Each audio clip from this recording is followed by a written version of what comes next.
Hare Krishna. Can you hear my voice? Am I audible? Okay, let's start. Namam Vishnu Padaya Krishna Preshtaya Bhutale Srimate Bhakti Vedanta Swaminiti Namine. Namaste Saraswati Deve Gauravani Pracharini Nirvishesha Shunyavadi Paschatya Deshatarini. Jai Shri Krishna Chaitanya Prabhu Nityananda Shri Advaita Gadadhara Shivasadi Gaura Bhakta Vrinda. Hare Krishna, Hare Krishna, Krishna Krishna, Hare Hare. Hare Rama, Hare Rama, Rama Rama, Hare Hare. Hare Krishna. So thank you all very much for joining today's session. We have been discussing from the first chapter of the fifth canto of Srimad Bhagavatam. The chapter is titled as The Activities of King Priyavrata. I'll do a quick recap of what we have seen till now. So, Parikshit Maharaj, in the previous chapter, Shukadev Goswami had mentioned that Priyavrat Maharaj was a perfected devotee and self-satisfied Atma Rama, but eventually he accepted household life and he enjoyed it. And then eventually he attained perfection by fixing his mind on the Supreme Personality of Godhead. Now, Parikshit Maharaj has a lot of doubts here. First thing is, why would someone like Priyavrat Maharaj, whom you have very clearly mentioned was a Mahabhagavat, was a perfected devotee, why would he desire household life? Why would he desire household life? We had long discussions, I will not get into it, that how desire for household life, it is the desire for household life which is a symptom that one is not yet completely purified. But household life itself is not binding, especially if it is properly practiced according to the Vedic injunctions. It actually is quite the opposite. In the gradual path, the Grihastha Ashram acts as a pivotal juncture of purification. First, in the Grihastha Ashram, by practice of Sakama Karma Yoga, one's goals get purified, and then subsequently by practice of Nishkama Karma Yoga, one's anarthas get purified. So therefore, all kinds of purifications happen only at the Grihastha Ashram in the gradual path.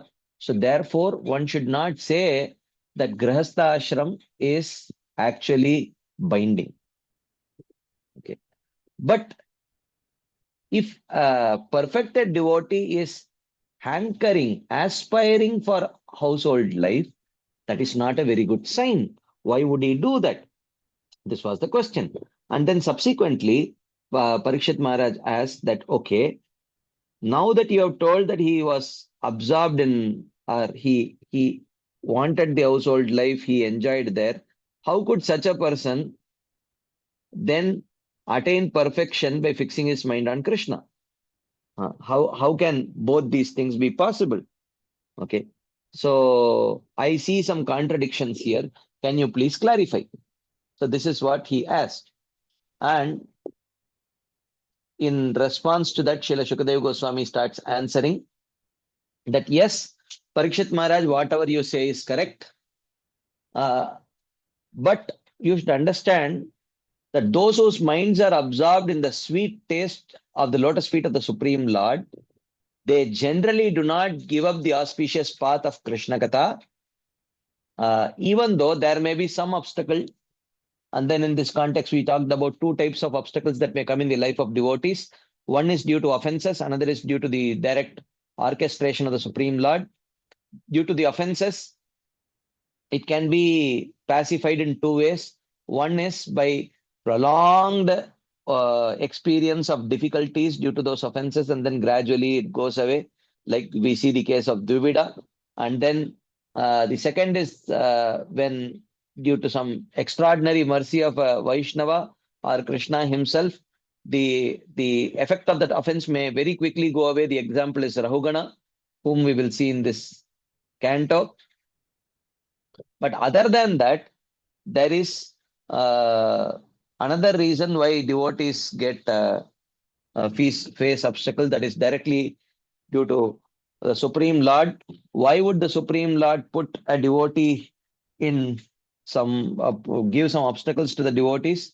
In order to teach to the greater world some principles through that devotee. Like we see in the case of Bharat Maharaj, he wanted to teach the principle of be very careful about what you get attached to, even though that attachment may seem sattvic and good, but not every sattvic thing is actually favorable to devotional service. Be very careful. He wanted to teach this through the agency of Bharat Maharaj, so he made him get attracted to a deer, even though it is impossible for someone at the stage of bhava to act that way because the clear symptoms of bhava are mentioned.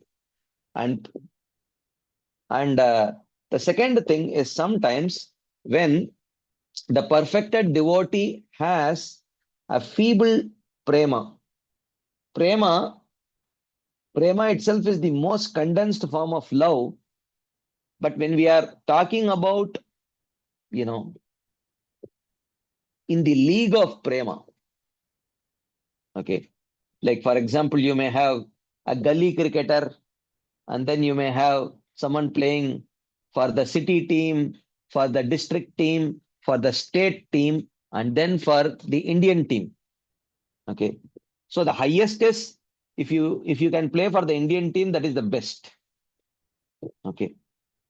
But now, if the conversation is between all the players within the Indian team, even there is hierarchy.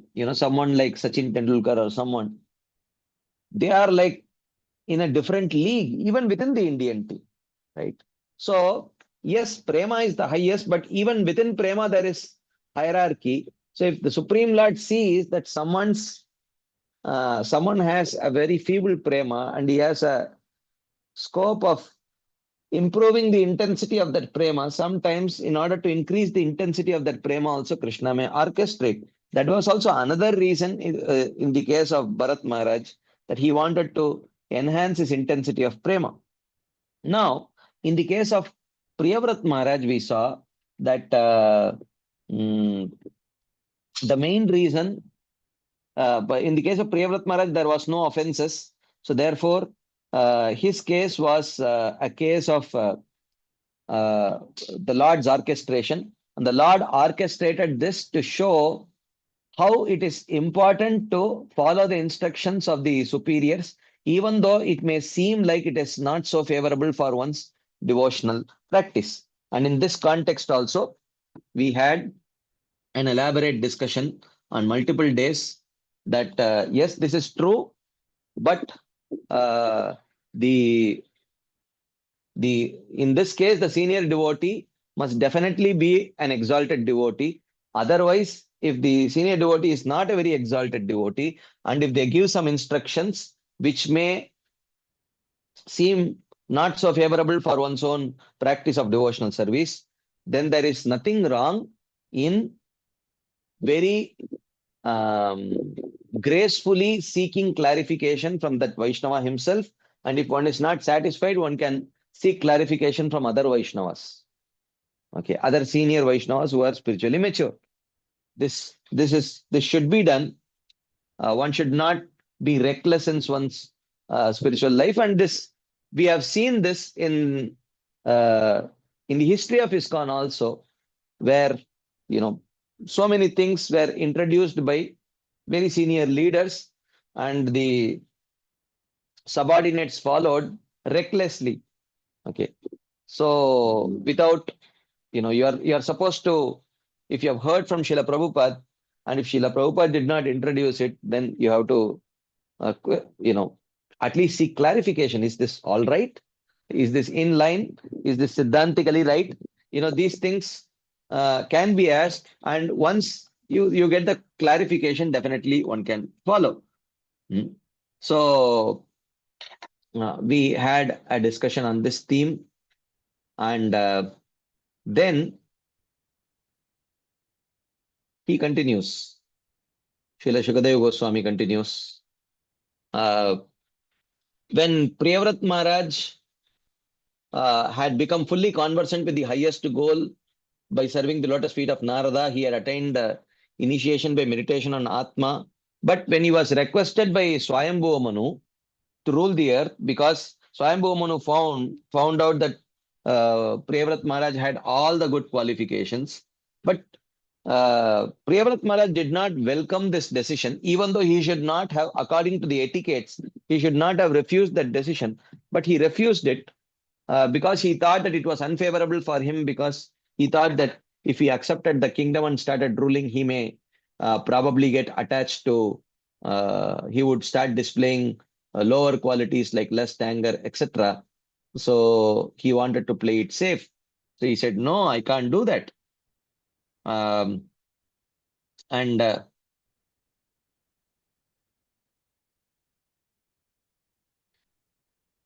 so um, at that point of time, Brahmaji arrives, and uh,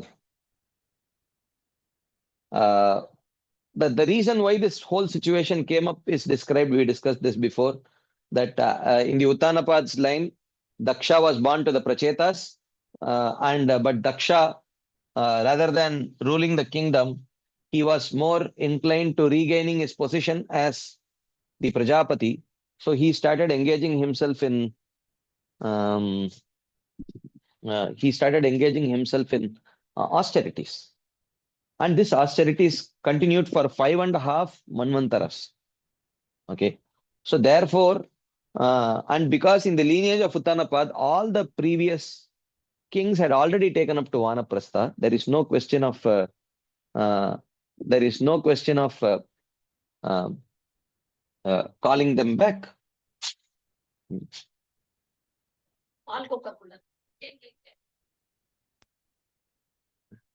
There is no question of calling them back. So, so therefore, Priyavrat Maharaj, socially, who was socially acceptable in the sense that he had not married only, so uh, there is no question of Vanaprastha.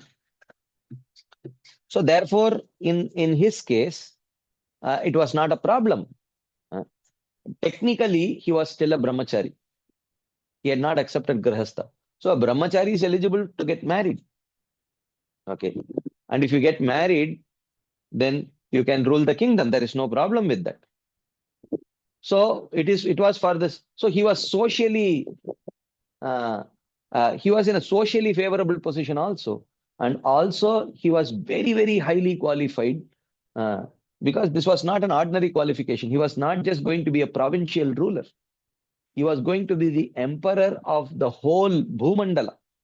So this was, there are hardly going to be anyone who is going to be qualified, so highly qualified. So definitely, they considered, Swayambhu Manu considered that, okay, he has to be brought back. So when he went and asked, he did not come. So Brahmaji came. Brahmaji had to come. And Brahmaji started, after worshipping Brahmaji, Narada Muni, Swayambhu Manu, and Priyavrat Maharaj, all of them worshipped Brahmaji, and Brahmaji very smilingly and with a benevolent attitude and a merciful glance, he spoke with Priyavrat Maharaj. Brahmaji said that, my dear son, I am speaking the truth. Please do not hate the Lord, who is beyond estimation. So he says, we all, including Lord Shiva, Brahma, and everyone, Narada, we all follow his order. And what I am telling you is the order of the Supreme Personality of Godhead. It is the order of the Supreme Personality of Godhead. So please do follow the order. Okay. Again, in this context, we had a elaborate discussion where that Brahmaji is not using this kind of guilt tactics to, kind of induce Priyavrat Maharaj to accept that he knows we were discussing in this, that if you are a leader, do not, rather than trying to um, inspire the subordinate to develop attachment to the guru, don't use the name of the guru to create guilt in the heart of the subordinate to make him do something. Okay.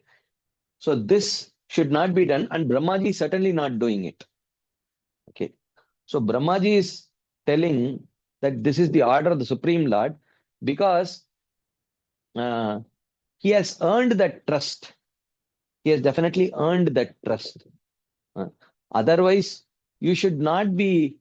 Um, so we were discussing about this. Uh, you know, using the power of guilt to, you know, get things done by the subordinates. That should not be done. And Brahmaji is not doing it here. Of course, we had a long discussion on this. I will not get into this again. So, and then he says, do not hate the Lord. Do not hate the Lord. And he is beyond estimation. He's aprameya. He's beyond estimation. Meaning, you think that there is a stereotyped way in which um, he responds, but there is no stereotyped way. You think that if he gives you a lot of free time, and let's say you utilize all that free time in direct Krishna conscious activities, then that gives you the best opportunity to progress very fast. That may be the general case, and there is no doubt about it. But sometimes the Supreme Lord may not give you that kind of time. He may not put you in that kind of situation. He may actually want you to take up to um, certain uh, managerial, universal managerial rules, positions, but still allow you to progress very fast and come close to his lotus feet very quickly. In the case of Chitraketu Maharaj, he made Chitraketu Maharaj get cursed and become a demon, and that way Lord Sankarsana made him come very quickly to his lotus feet. So the Lord's ways are not stereotyped. So therefore, the Lord is aprameya. You think that the Lord is putting you in a disadvantageous position by forcing you into household life, but you never know. Uh, that may be the Lord's plan to pull you closer to his lotus feet much faster. So maybe he is teaching you the art of uh, accepting. um till now, you did not accept any uh, position. You were untouched by all this position, wealth, women, family, etc. So you could focus. Now he wants you to put in those situations so that you can learn to be detached even while they are there. Even while they are there. Okay. So probably that could be the reason. So the Lord is aprameya. You do not know. Okay. So what he is going to get done from you and how he is going to do it and why he is doing it. And you understand that one cannot avoid the order of the Lord by the power of one's own austerity, knowledge, intelligence, etc.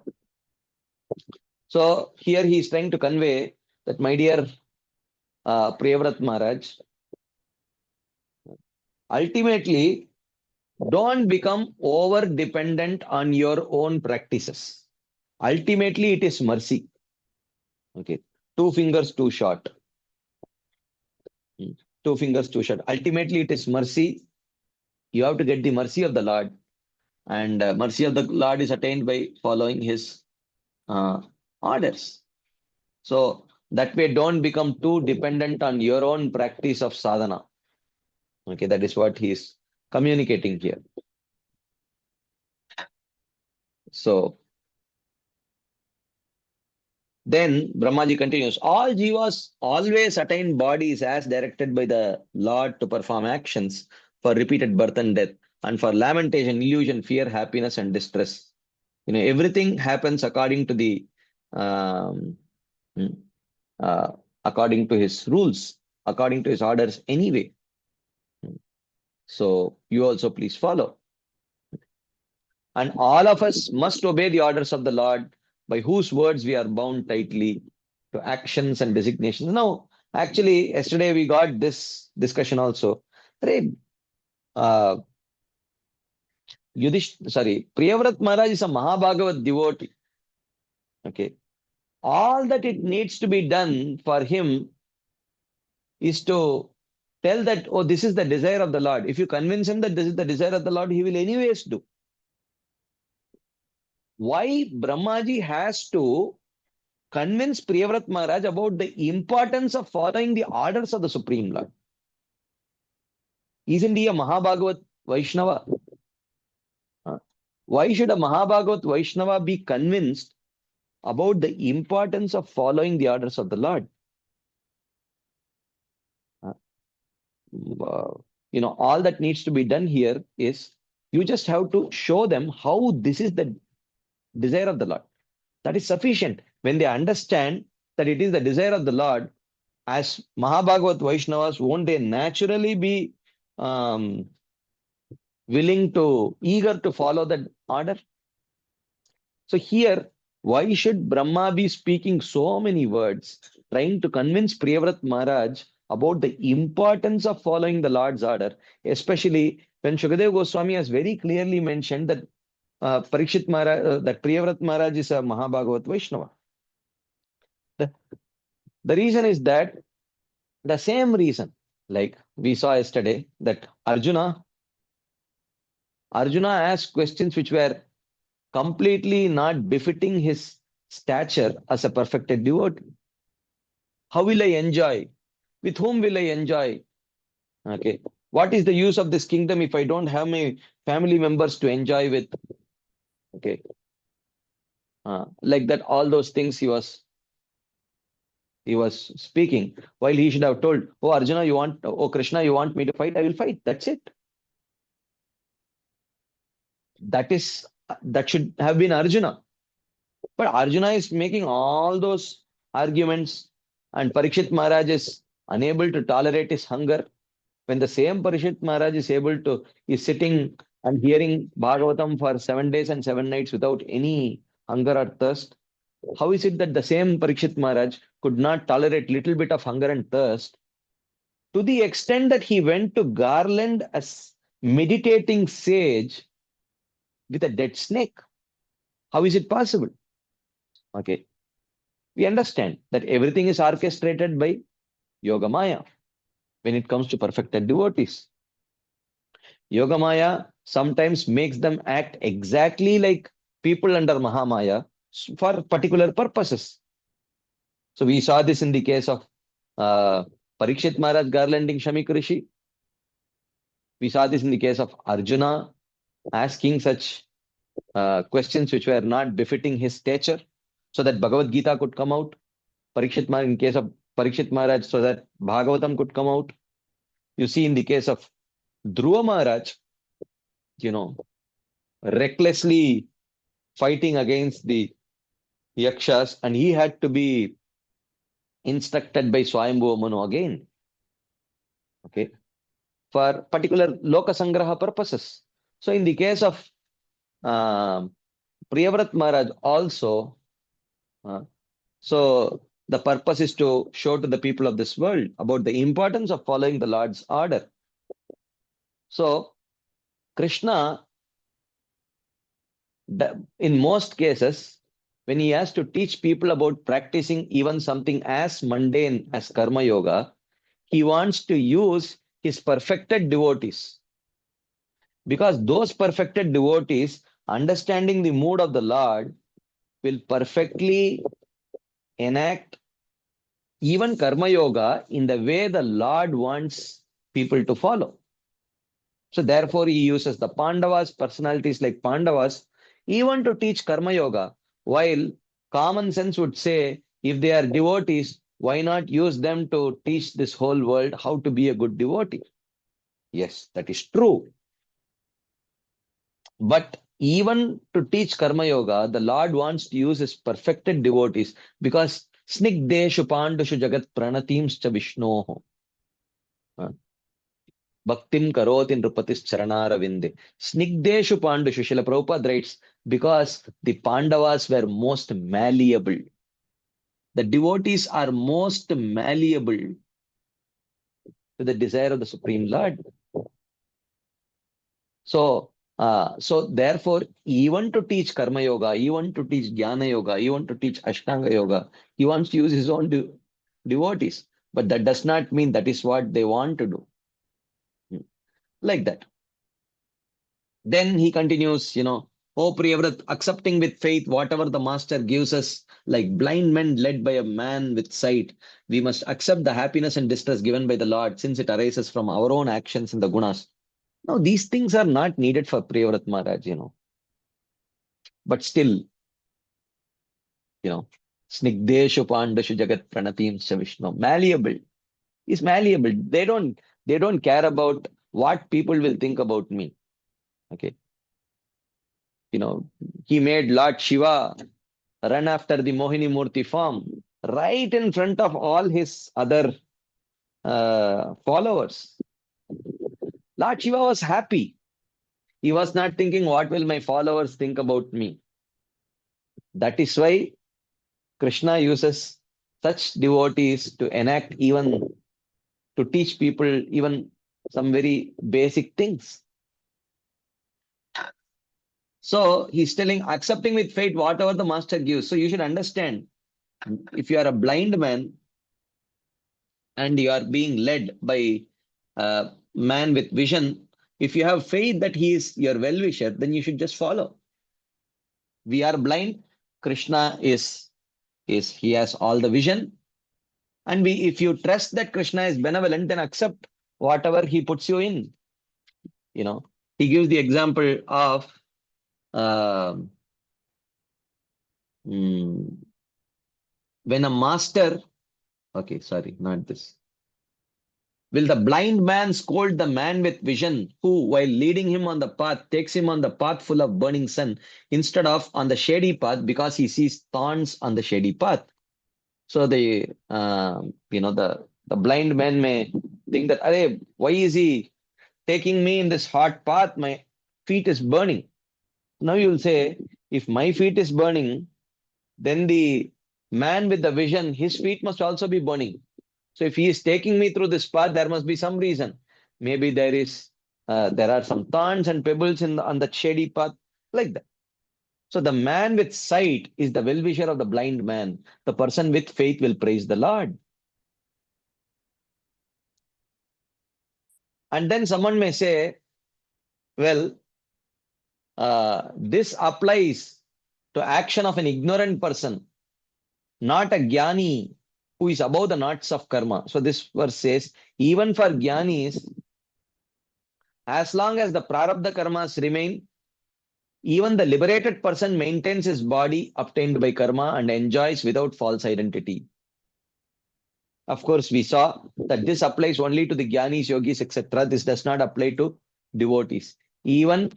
Uh, even sadhakas, their body is not due to their body is not due to their prarabdha karma. Their body is actually due to their own bhakti. So one should understand that. So a Jivan Mukta enjoys without false identity. Just as a person who awakes from a dream remembers what he experienced in the dream, but without the false identity. But he does not accept the gunas, actions, and desires for attaining another false body.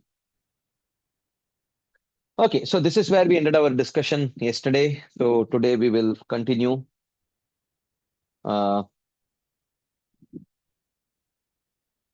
Okay.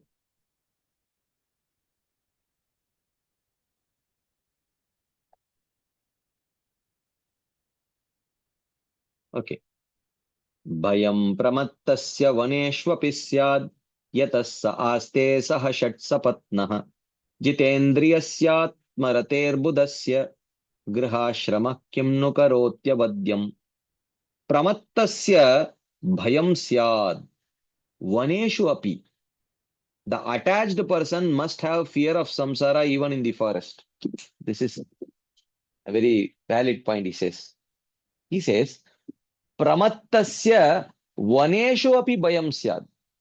If a person is attached, then he must fear of samsara even in the forest. Why? Yataha, because sa aste saha shat sapatnaha, because he is always living with the six enemies continuously, the five jnanendriyas and the mind.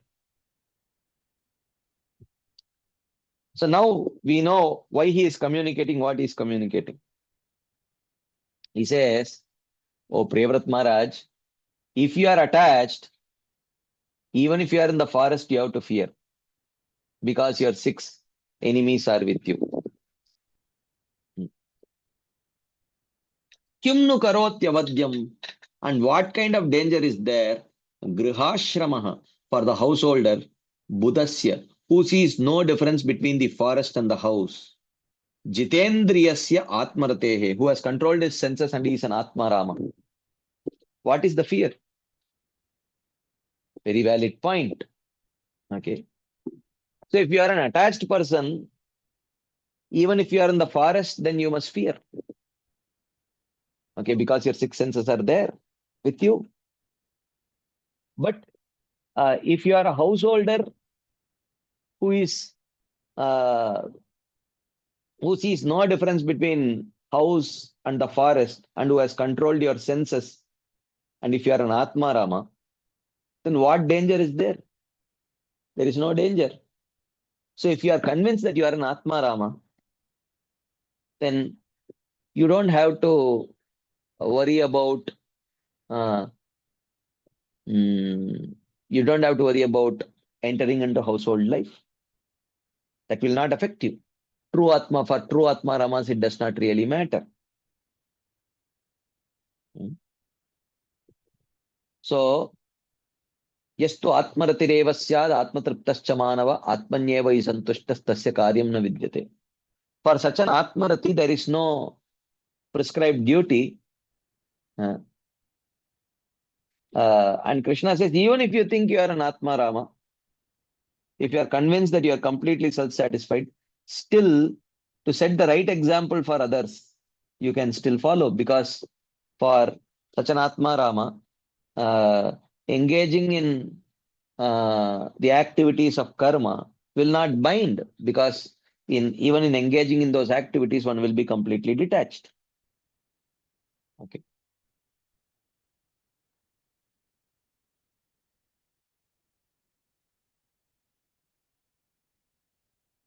Okay. So he says, though I am dependent on the Lord, if I leave my present position in the forest and take up household life, it will be harmful to me. So this may be the argument of Priyavrat Maharaj.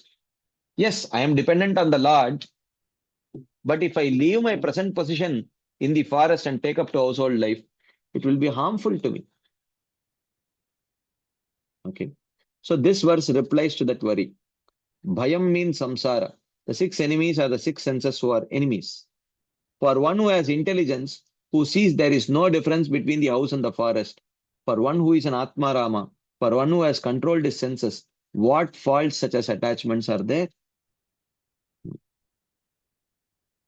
So the problem is internal, it is not external. Okay. But for one who has internal problems, externals also matter. One should not say that ultimately everything is internal. Work internally. Yes, we have to work internally, but if there is a problem internally, then some part of the solution also depends on adjusting the externals. So one should not trivialize the external things at all. Uh, you know, and that's not what Brahmaji is doing. He's not trivializing the external things completely. He is just uh, pointing out to Priyavrat Maharaj that you are internally an Atma Rama. So for you that uh, external things don't matter. Okay. But for one who is internally not pure, external things do matter. One should not trivialize the external things. Oh, it does not matter, Prabhu. Uh, if you don't have lust within your heart, okay, it does not matter whether you are sitting in the temple hall or you are in a place where there are improperly dressed women moving around and things like that, someone may say. Yeah, maybe that is true for someone who is at that level, but for someone who is not, who has not conquered the lust within,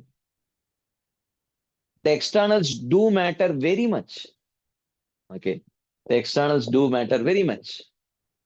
So therefore, one should not say that, one should not think that Brahmaji is absolutely trivializing the external things. Uh, he is doing it only for a person who is an Atmarama. Then he continues.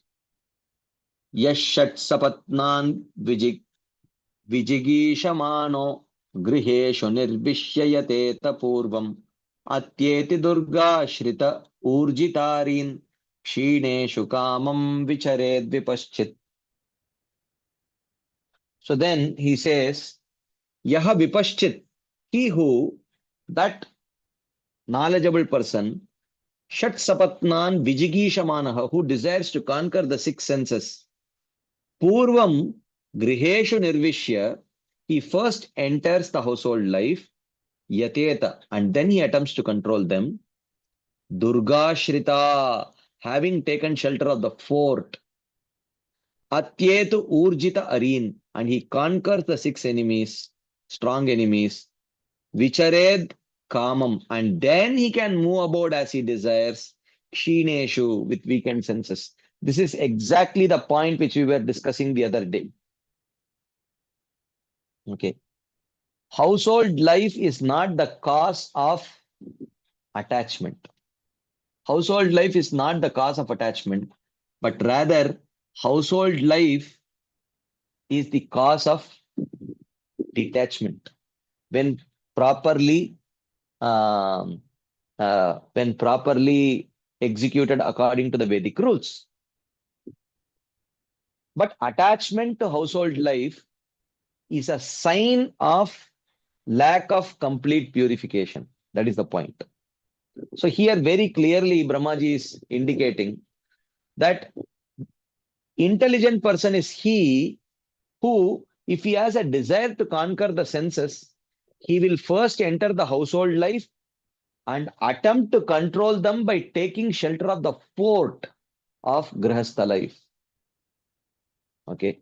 And then he conquers the strong enemies and then he can move about as he desires with weakened senses. Okay. We saw that how in Grihastha life is the only ashram in which you can practice Sakama Karma and Nishkama Karma. Okay. So when one practices Sakama Karma, there is purification of goal that happens. One understands the futility of trying to enjoy things of this material world. And then one comes to the stage of Nishkama Karma Yoga, where he aspires for liberation while still being troubled by anarthas in the form of lust, anger, envy, greed, etc. And then by practice of Nishkama Karma Yoga, even the anarthas are destroyed. So that way, in Grihastha ashram is the ashram of purification, where first the goal gets purified, then once anarthas get purified means the obstacles to attaining that goal get destroyed in the Grihastha ashram. Because it gives you a legal, bona fide means of attaining that. And then subsequently, um, uh, when sufficient purification happens, then one enters the Vanaprastha ashram. And what is Vanaprastha ashram? Vanaprastha ashram is the litmus test ashram. Litmus test ashram means, is the purification complete or not? In order to test that, that is Vanaprastha ashram. Where, how do you know if sufficient purification has happened or not? Austerities. The more one is purified, the more one can tolerate austerities. The more one is attached, the less one can tolerate austerities. So we see that in the Vanaprastha ashram, there is severe austerities that is there. So because you should not enter sannyas life, without sufficient purification. So Vanaprastha ashram is the litmus test ashram, where by putting the people under severe austerities, the husband and wife under severe austerities, uh, it tests them whether they are ready for sannyas. And if they pass the test, then they enter the stage of sannyas, where sannyas is also not an ashram which purifies. Purification does not happen by sannyas. Whereas, but rather, sannyas is the stage where uh, sufficiently purified people enter so that without any distraction, they can meditate on the goal of attaining liberation by meditating on Brahman or Paramatma, whatever. Okay. So, but actually, uh, the stage of purification is Grihastha ashram. Okay. That is what Brahmaji is communicating here to Priyavrat Maharaj. If you are Atma Rama, then if you are Atma Rama, then your household life will not affect you. If you are not an Atma Rama, if you are still struggling to control your senses, then how are you going to do it by remaining uh, as a sannyasi? Are you going to take sannyas like that? If your heart is not pure, how can sannyas help you? Uh, and actually, you should take shelter, or you should take help of the household life, which is like a fort, which will protect you from all kinds of uh, inappropriate, illegal, illicit engagements, and give you a legitimate way of regulating your senses and mind. Hmm. That is the point that Brahmaji is communicating here to uh, uh, mm, communicating here to Priyavrat Maharaj. So, so proper engagement in Grihastha life, according to uh, proper engagement in Grihastha life actually weakens one's senses. It is mentioned here. Kshineshu, it weakens one's senses and why weakening of senses? Because of purification. Hmm. So he says there are three types of people in this world: those without sense control, those with sense control, and those who desire to control the senses. Three kinds of people. Those without sense control are materialists and they don't want to control their senses also. Those who are sense controlled are, perfected jnanis, yogis, bhaktas. And those who are desiring sense control are the sadhakas, either on the direct path of bhakti or on the gradual path of varnashrama. Okay. There is no fault if the first two types enter the household life. First two types are those without sense control and those with sense control. Those without sense control, if they enter the household life, uh, um, you know, there is nothing wrong, They anyway want to enjoy. And those who are completely sense controlled also, if they enter household life, there is no problem with them, for them, because they will not get attached. And there is praise for the person in householder life who desires to conquer the senses, because the household life gives a very proper framework for that. Desiring to conquer the senses, after first situating himself in household life, one should endeavor to control them by restricting them, because an intelligent person taking shelter of a fort can conquer the strong enemies. Otherwise, if you are surrounded by a fort, then the enemy cannot attack you very easily. But you can go on top of the fort, and from the top, you can keep shooting arrows at the enemy while hiding behind the fort, you know, like that. So the Grihastha life provides that facility. He can act in household life or elsewhere as he likes when the enemy has been minimized. An alternative version as Yudhyeta. He can assail the depleted enemy.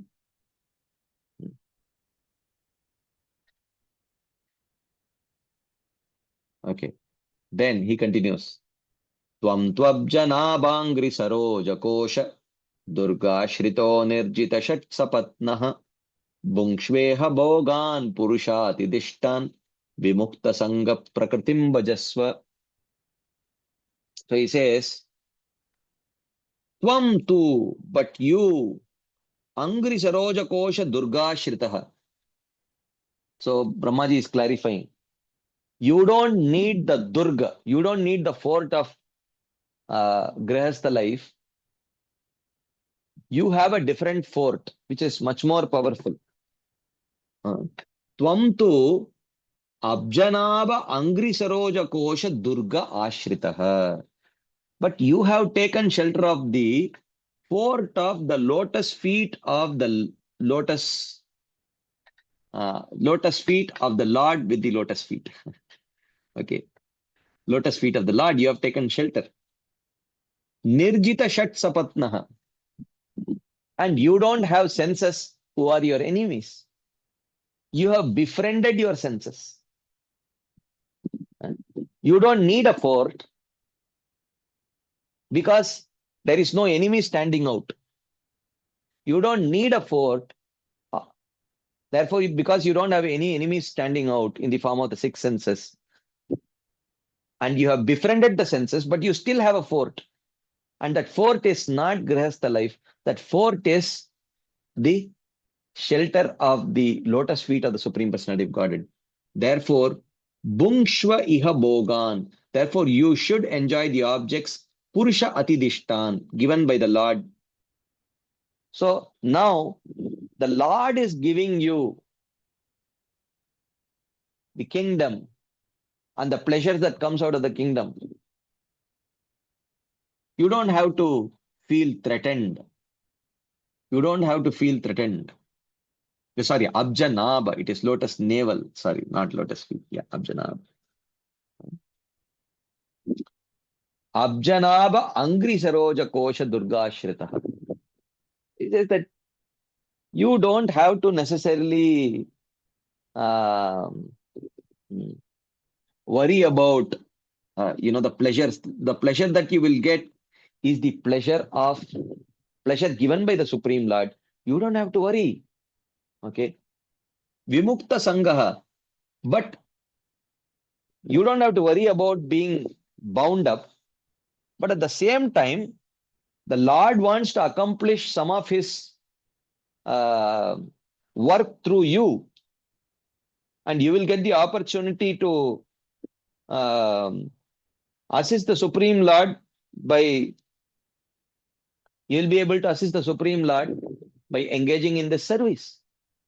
And because the Lord is going to give you the pleasure, that pleasure will not bind you to this material world. So you don't have anything to worry about. Prakritim bhajasva. So you should worship the Supreme Lord. So now you accept this household life, which is given by the Supreme Lord. And because it is given by the Supreme Lord, it will not bind you. Later you give it up and completely worship the Supreme Lord, just like you are worshipping right now. Okay. This is what Brahmaji is telling. Yes, for ordinary attached people, household life acts as a fort. You don't need that fort. You have the fort of the Supreme Lord, and nor do you have any enemies in the form of the six senses. Okay. But here, I am not recommending that you accept the household life because it is safe for you. I am requesting you to accept this because you will be able to render tangible service for the Supreme Lord, and the Supreme Lord wants you to render this service for him. And because he is asking you to take up, he will ensure that you will not be bound by it. Okay. And when the work is done, give it up. When the work is done. So all said and done, till when should Priyavrat Maharaj rule? Only till he begets a son, a qualified son, and that son grows up for till he can take up to the kingdom. And in those days, they had like thousands of years of life, and he had to spend at least just maybe about 2 decades of household life, and then he can get back. Okay. So Brahmaji is telling that don't make too much fuss about it. It is the Lord's desire, just follow. That's it.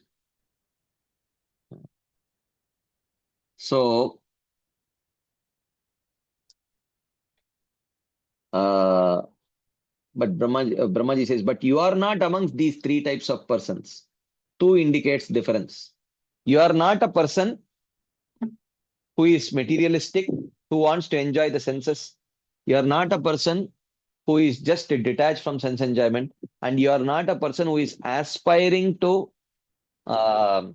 uh, who is aspiring to control the senses.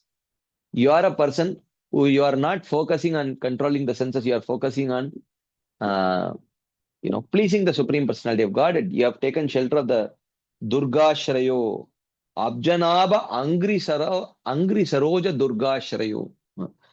And the fort you take shelter of is not like the material household life.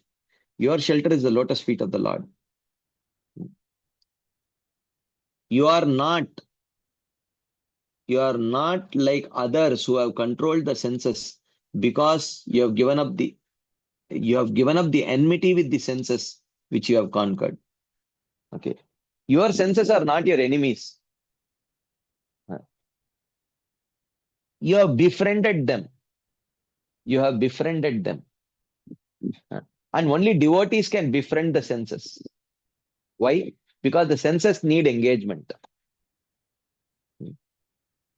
The jnanis and the yogis control the senses by not engaging them. So that way their senses, they don't befriend their senses. The devotees give ample engagement for the senses and mind. Savai manak Krishna padara vindayor vachamsi vaikunta gunanu varnane karau harer mandira marjanadishu shrutim chakara achyuta satkatodaye mukunda linga alaya darshane drishau tad britya gatra sparshe anga sangamam. Like that, like Ambarish Maharaj, there is ample engagement for the senses and mind. So when you give them what they want, and that will also purify them, then you are befriending a purified mind and senses. They are friends. Okay.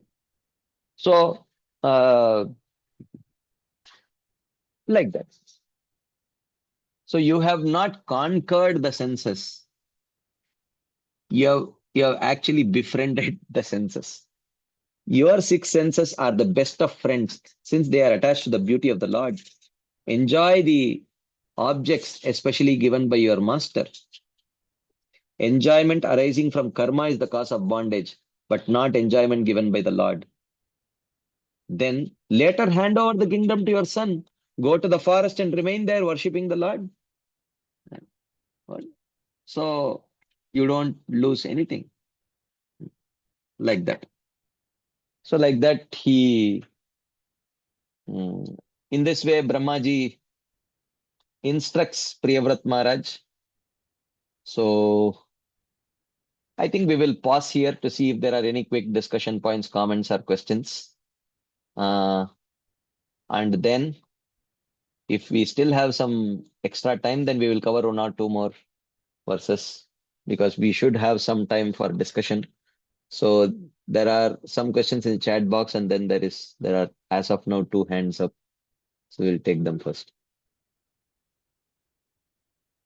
Yeah, there is first question. Kalanidhi Prabhu writes, is a pure perfected devotee automatically invested with all material skills too without special efforts? We see how Srila Prabhupada displayed a wide array of skills and knowledge in material dealings. Not necessarily. Whatever is needed, they may, if Krishna has particular purpose through them, he may give them those material skills. Okay. If it is not needed, he will not give. That's all. But why should one play with fire knowingly? I don't understand the context of these statements. Kalanidhi Prabhu, would you like to just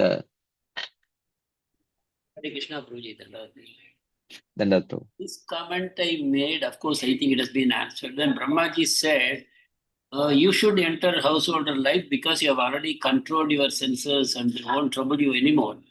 Yeah. But that cannot be taken as a general advice, like, a person who is not a drunkard, but he should still stay away from liquor. Correct? So, like that. Yeah, but that's what we have been discussing the last few days.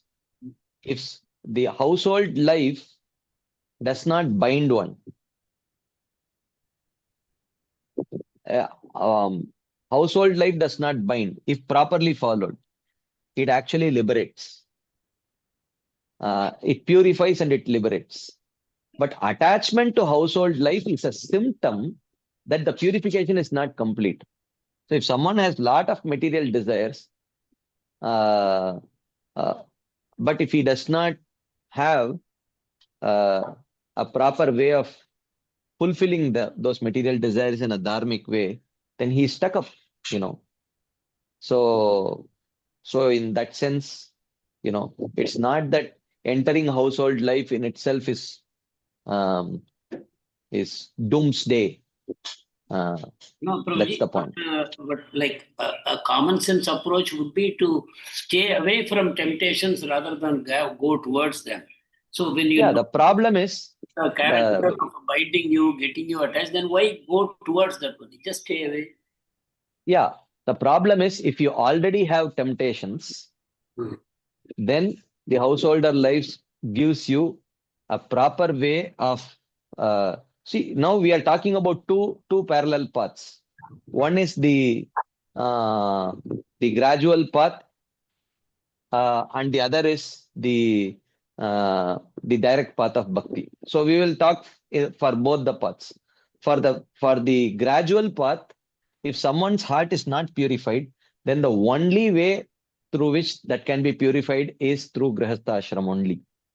There is no choice. You cannot skip grihastha ashram if you are not purified uh, in the gradual path, because the means of purification uh, is varnashrama, engagement in duties according to one's uh, inclination. So for that, definitely one has to be in the grihastha ashram. That is pravritti marga. I mean, it begins with pravritti marga and gradually it leads to the nivritti marga. At the sakama stage, it is pravritti marga. Then when it comes to nishkama karma yoga and subsequently jnana ashtanga, it becomes the nivritti marga. So the marga itself is, if you see, uh, uh, it's not ultimately when the person is at the sakama stage, he thinks he is at the pravritti marga, but gradually by practicing sakama karma yoga, when the purification of goal happens, he automatically gets into the nivritti marga. So this is for those on the gradual path. For those on the direct path of bhakti, uh, the purification need not happen through the practice. It will not happen through the practice of varnashrama, for which grihastha ashram is non-negotiable. But still, if the person has lot of uh, desires which he is unable to control, and if the anartha nivritti is not happening fast enough, then it is better that then for such people, grihastha ashram may be more favorable. Even though, so on the path of bhakti, grihastha ashram may not be non-negotiable, but for many it may be favorable. So, Prabhuji, Grihasthashram is recommended because one has not controlled the senses and the senses are asking for various kinds of pleasures. So, once one enters into Grihasthashram, then these opportunities open up. So, does it automatically follow that, okay, one has the knowledge that I have to give it up? But then the enjoyment just goes on expanding in so many different ways. So how can we expect that it will automatically pave the way for the Nivritti Marga? Yeah, the only thing is that along with that, you will get the responsibility to maintain the family also. Okay. So at least rather than engaging in enjoyment, you are at least engaged in some responsible work. Hmm. Okay, that is a relatively better type of engagement. That is true. So rather, if otherwise you don't take responsibility and you just irresponsibly enjoy. Mhm. So at least it will engage you in. Of course, some enjoyment is there, but there is a lot of responsibility also if you want to maintain that enjoyment. So that way, there is a gradual purification that happens. Okay, Prabhuji. So subsequently also I made a point that so spiritually, if one is initiated, then Grihastha becomes favorable to that person. But they have to maintain that spiritual consciousness even while they are in Grihastha, right? Otherwise, it's Yeah, just because Grihastha ashram is not there does not necessarily mean one can automatically very easily engage in the spiritual consciousness. Mhm. We cannot put all the blame on the other person or the external situations. You know, uh, it's not easy because the mind does not easily allow, and the mind will convince you that it is the problem is in the is outside, like that. Thank you, Prabhuji. Right. Okay. Okay. Govindari Prabhu says you can be in Vrindavan thinking of Honolulu or in Honolulu thinking of Vrindavan. Yeah. Correct. Uh, mm, okay. This similar thing was told by Daksha to Narada Muni when Narada ordered Daksha's son to take up brahmachari life and go to the northern direction. But this is not the correct way it was said in the purport about what Daksha said. Brahmaji telling the stage of purification is grahastha life. So how this can be understood? I think this has been reconciled. Brahmaji himself says later that you don't fall in all these three categories. You have already fixed your mind on you have taken shelter of the fort of the lotus feet of the Supreme Lord. Therefore, you have befriended your senses. You don't need you don't need grahastha life, but you take up to it because it is Krishna's desire because he wants to accomplish something through you, like that. And in Narada Muni's case also, he identified that the Haryashwas and Shavalashwas, the sons of Daksha, they were actually qualified. Okay, they were actually qualified. He made them qualified. So therefore, for them, grahastha life was not needed. Okay. And it was not the Lord's desire also. Most important thing. It was not the Lord's desire. So he said, okay, go and perfect your life quickly. Okay, how to practice detachment while staying in the Grahastha ashram, especially for women? Well, uh, I mean, the most important thing is to have good Krishna conscious friendships and good hearing and sadhana, hearing and chanting. So that way, the ultimate goal of life should be very strongly reinforced. So when the goal is reinforced, then everything will fall in place. When the goal is not clear, then you cannot just make cosmetic adjustments. So, and the proper goal gets deep rooted within our heart through proper hearing and proper association. Okay. Srila Prabhupada writes, when a bumblebee enters the opening of a lotus flower and drinks its honey, it is fully protected by the petals of the lotus. The bee is undisturbed by the sunshine and other external influences. Similarly, one who always seeks shelter at the lotus feet of the personality of God is protected from all dangers. Wow. Beautiful. Beautiful. Yeah. Yeah. Very nice purport. Yeah. What is the difference between Durga, Shrayo, and taking shelter of the lotus feet of the Lord? I think we discussed, right? For those in the gradual path, uh, the the the taking shelter of the fort of the Grihastha ashram is very critical because the means of purification is karma, but for others, it is for devotees, it is bhakti. Okay, Govindari Prabhu says, non-devote for the non-devotees, the senses poke them like an enemy. For the jnanis and yogis, they hold the senses as enemies to be conquered. And the devotees, they befriend the senses and engage them in seva. Yeah, correct. Yeah. Properly followed has to be emphasized. Yeah, we are talking about grihastha ashram properly followed. Yeah. Nigraha kim karishyati. Okay, what can repression accomplish? Yeah.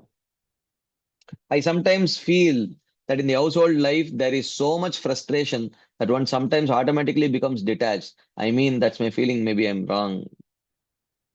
So also, but that is the scenario. No? Yeah, that is also quite possible. Yeah, maybe by practical experience, you realize that, yeah, it's not. I thought that there is a lot of pleasure, but probably there is not as much pleasure. So I should focus on Krishna like that. Yeah. Okay. Yes, Shyam Sundaranand Prabhu. Hare Krishna, Prabhu. Thank you very much for the nice discussion. You brought so many points. Um, I think partially some of these questions are answered, but anyway, I'll ask this in case if something else also comes out. There are two questions which I have. One is about we were talking about in this particular episode. We are talking about Priyavrat Maharaj and especially Swayambhu Manu and Brahma are Hmm. actually convincing Priyavrat to take up to Grahastha Ashram, and all the positive sides of Grahastha Ashram are being spoken. And we Yeah, also discussed on a neutral perspective of also what actually the advantage the Grahastha Ashram offers. yeah, Uh, so uh, when just now you spoke about the examples of Haryashvas and Savalashvas yeah, also.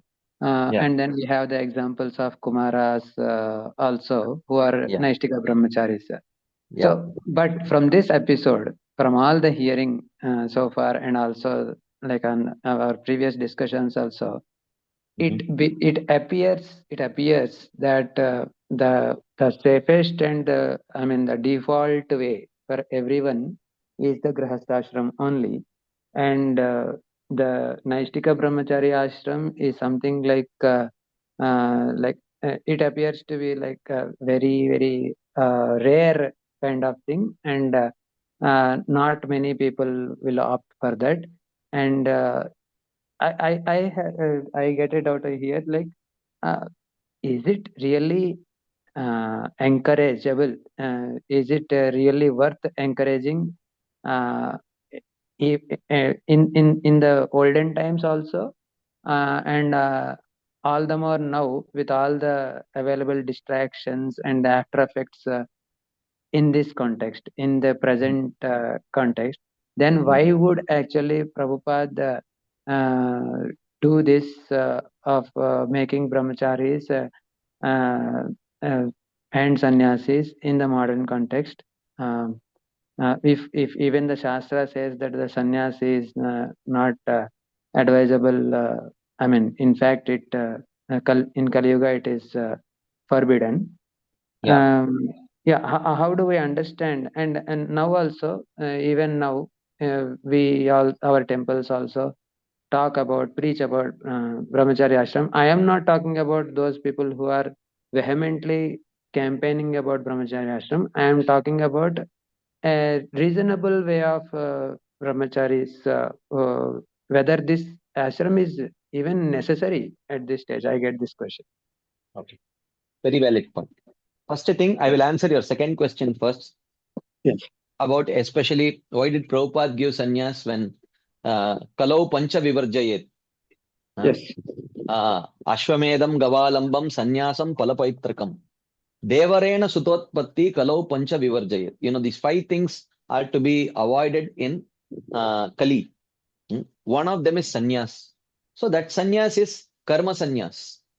Okay. Where what is that karma sannyas? You have performed your varnashrama duties nicely. Then you take up to, give up your grahastha life and take up to sannyas. That in Kali Yuga is forbidden because in Kali Yuga, while you are performing your varnashram duties as a grahastha, the perfect execution of it depends on too many things, and that in Kali Yuga, the purity, maintaining the purity of those things is very difficult. So attaining perfection is very rare. And generally, when someone takes up to sannyas, probably they may prematurely think that they are qualified to take up to sannyas. Okay. So it is mentioned, better remain in the household life, and you practice jnana yoga while remaining as a householder. That is actually recommended by Krishna also, in Bhagavad Gita, where he says that sannyasa karma yogascha nishreyasa kara ubhav tayostu karma sannyasat karma yogo vishishyate. So Krishna says that even for a person who is purified in heart, there are two paths. One is karma sannyas and karma yoga. Even both can give the ultimate perfection of liberation. But of the two, karma sannyas, be better than karma sannyas is karma yoga, which means even for purified people, better stay in the grahastha ashram and pursue your goal of liberation.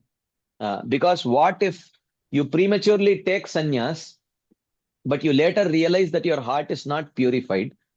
Then sannyas ashram will not purify the heart. The purification of heart will come only through grahastha ashram. But you have given it up. So you have socially, if you take up to grahastha ashram again, you will be socially ridiculed. Okay. But if you don't take up to grahastha ashram and you remain in sannyas, that sannyas cannot purify you. Okay. So you are in limbo. So therefore, in Kali Yuga, karma sannyas is actually rejected. It is not recommended. But in our Gaudiya Vaishnava Sampradaya, this Gaudiya Vaishnava sannyas is not, we are neither following the gradual path of Varnashrama, where the purification actually comes through the practice of Varnashram duties, which is practiced in the Grahastha Ashram. Our purification comes through the practice of Bhakti, Chetodarpanamarjanam. So the sannyas that in our Sampradaya, which was introduced from Srila Bhaktisiddhanta Saraswati Thakur onwards, that sannyas was mostly for preaching purposes. It was not like the karma sannyas of the traditional Vedic system. So this sannyas is different from the sannyas that has been recommended in the Shastras. In the strictest sense, this cannot be called as sannyas only, actually. This is preaching sannyas, which our acharyas introduced. This is just, this is just like making, if you want to go to the academic circles and preach, you may want to wear a coat and suit and preach or things like that. This is just like sannyas dress is like a preaching ploy. That's all. So this sannyas is different from the other sannyas. Okay. So this is called as sannyas, but in the strictest sense, this is not sannyas. Okay. Because in the traditional Vedic system, that sannyas is given only to a person who is clear-cut, his heart is purified of all the anarthas. 100% guaranteed anartha nivritti is a prerequisite for sannyas ashram. But neither Srila Bhaktisiddhanta Thakur nor Srila Prabhupada gave sannyas with such kind of things, with such kind of prerequisite. He gave it to them. When he saw that there is an intense desire to preach, he gave them sannyas as a preaching tool. That's all.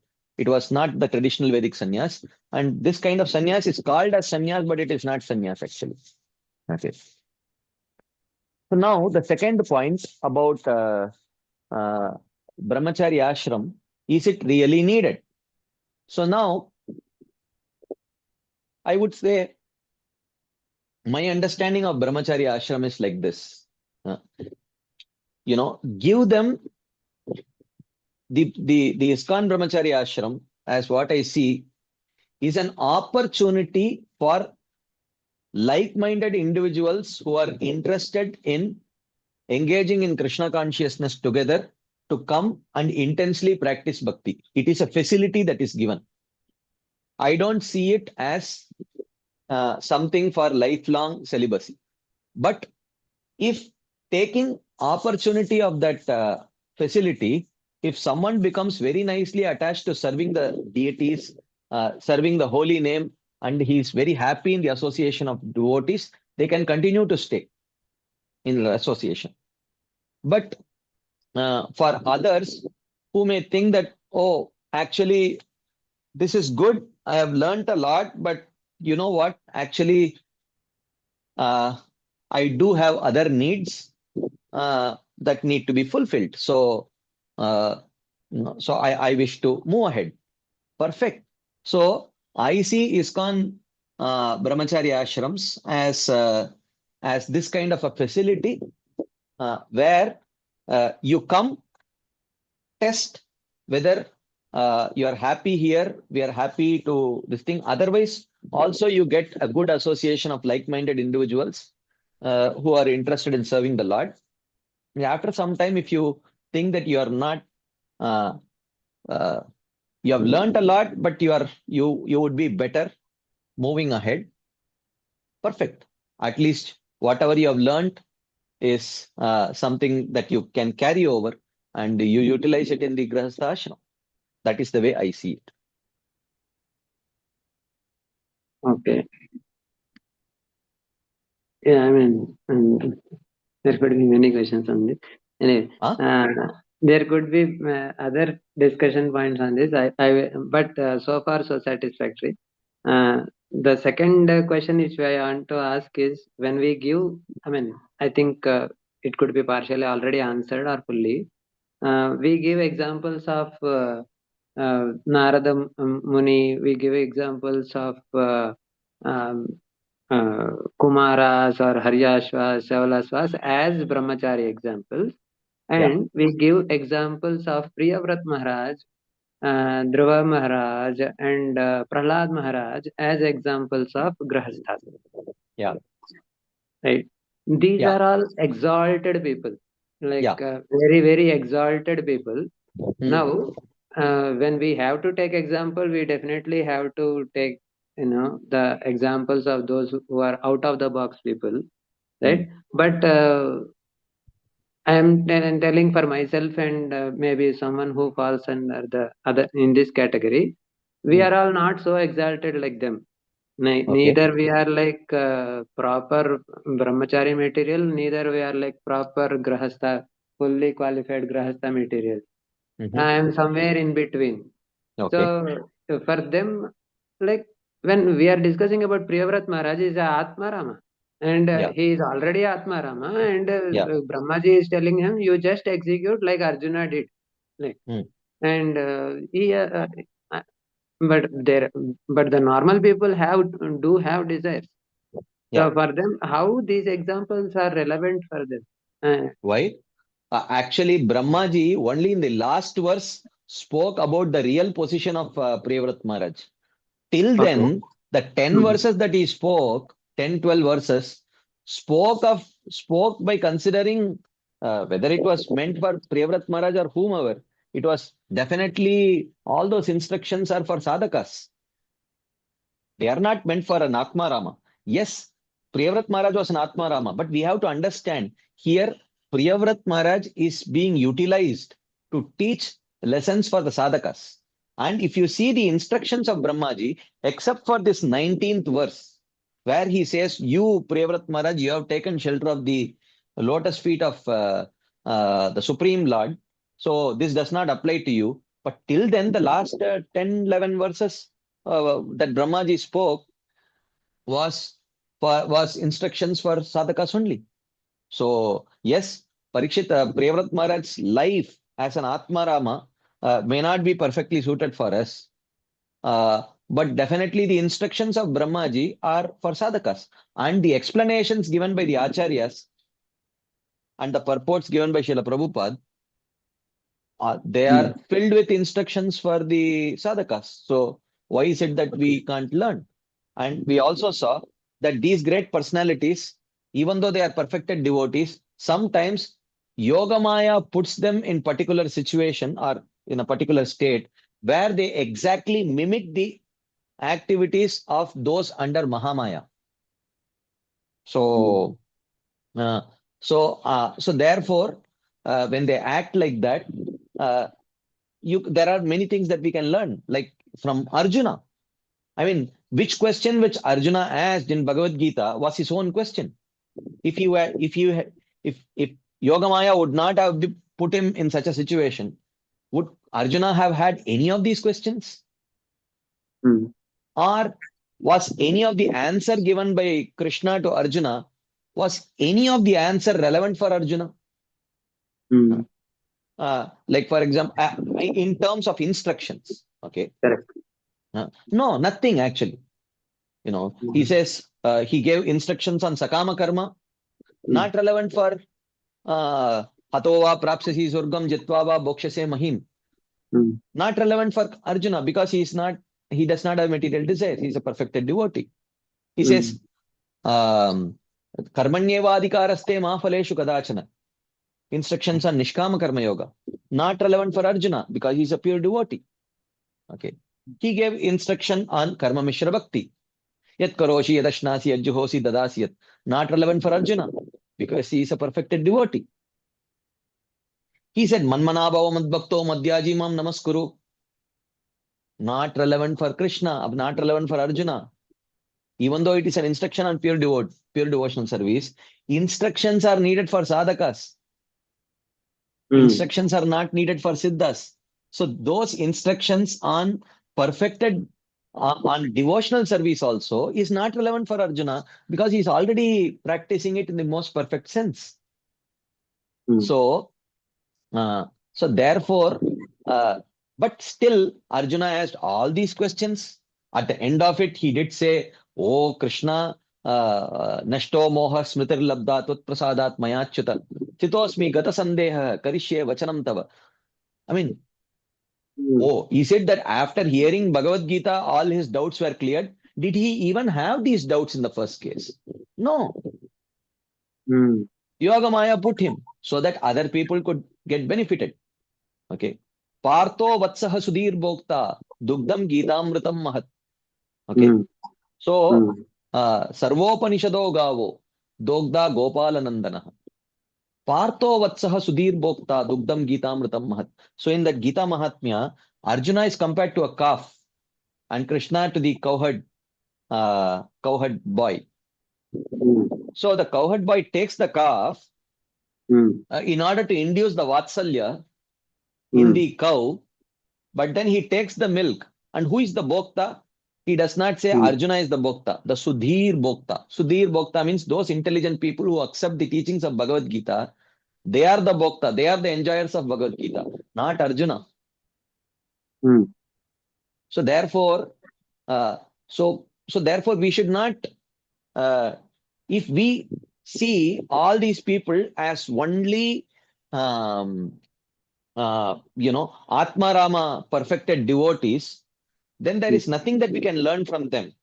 We have to Yeah, this see is the the role. exact question I have actually when I was reading either the Bhagavad Gita or through so many examples in Bhagavatam also. Every time it appears that these are all big people already. So what is it for me? That's what. So that is why we have to see the role of Yogamaya, how Yogamaya puts them in such situations where they actually mimic the ordinary people. They act exactly like ordinary people. So that through them, Krishna can teach good instructions for ordinary people. Yes, Prabhuji. Thank you so much. Yeah. Hare Krishna. Yes, Sachi Pranto. Haribol Dandat Prabhuji, I think Dandavat. two people are one of my question already have been answered. One question I have is when Brahmaji got the instructions to procreate from Lord only, and then the Sanat Kumara has been requested to do the needful, but they apparently rejected the Brahmaji's request. Yeah. So that is one controversy. Another thing is like in future also, like that Hariyashwan Shavalaswas episode, if you go through the details of that episode also now, it was like Daksha was criticizing Narada, maybe because of his offense previously to Lord Shiva, he is committing mistake again with Narada. That was the one reason. But another reason is we said that they are qualified. But where it is mentioned, Brahmaji, Narad Muni has made them qualified to become brahmacharis. So any person here also in Priyavrata Maharaj's case, because Narad Muni only has instructed to Priyavrata Maharaj to practice renunciation. So the Yeah, dual instruction has come. That's why Brahmaji has to intervene here. yeah, So in case of yeah. Sanat Kumar Prabhuji, what was the explanation? Why they? No, see, whatever explanation, whatever the acharyas give, that is our explanation. So in the case of the four Kumaras, they were their rejecting becomes the cause of manifestation of Lord Shiva. Because when Brahmaji becomes angry, then from in between his eyebrows, Lord Shiva manifests. Okay. So it is all a pastime, actually. The four Kumaras are eternally unmarried only. So it is the pastime of Brahmaji asking them to get married. They're rejecting because they have a valid reason for that. And then he becomes angry, and from that, Lord Shiva comes. And then neither Brahma talks about it, no one talks about it. The whole thing continues. Thank you. Keshav Prema, please. Just a small thing, Prabhuji. Prabhuji, you're discussing about how it is important to be in Grahastha ashram to control, like it acts as a fort, like that we are discussing, Prabhuji. I Yeah. have this doubt, but here we are discussing about brahmacharis in our movement, at least, Prabhuji. I don't know about general. So, should we understand that they have done this in previous lifetime itself to have this control, and now they're able to practice, Prabhuji? Because for a jiva to have this control, it looks like it is very, very difficult, Prabhuji. So is that like those are successfully following this brahmacharya and they're able to control me? Should we understand that they have practiced it previously, Prabhuji? Not necessarily. Probably it is because of their sincere practice of bhakti. Oh, Yeah. is it not that everyone should go through the jiva should go through all these things and come to this stage? It can be bypassed also, Prabhuji. No, that's what we saw the gradual stage and the direct path of bhakti. So someone for those on the gradual stage, you cannot bypass the Grihastha ashram generally. Oh. But those on the direct path, Grihastha ashram may be favorable, but it is not non-negotiable. So their strength is coming purely from bhakti alone, Prabhuji, here. Yeah, yeah, yeah. Oh, this is very nice. Thank you, Prabhuji. Hare Krishna. Okay, it's already 1 minute past time. Shakti Mataji, if you don't mind, we will take your question next session. Actually, Monday I have some commitments, some hospital commitments. So Monday morning and afternoon session, morning session definitely we will not have. Afternoon session, also there is a chance we may not have. But evening Chaitanya Charitamrita session we will definitely have. So Monday, we will directly, Radha Pramod Prabhu's session will be there at 7:15 in the morning. Okay, about afternoon session, I will confirm. So we will meet for this session on Tuesday. So we will continue. So those of you whose questions could not be taken, please don't mind. We will take it on Tuesday. Srila Prabhupada ki jai, Srila Vishwanath Chakravarti Thakur Pad ki jai.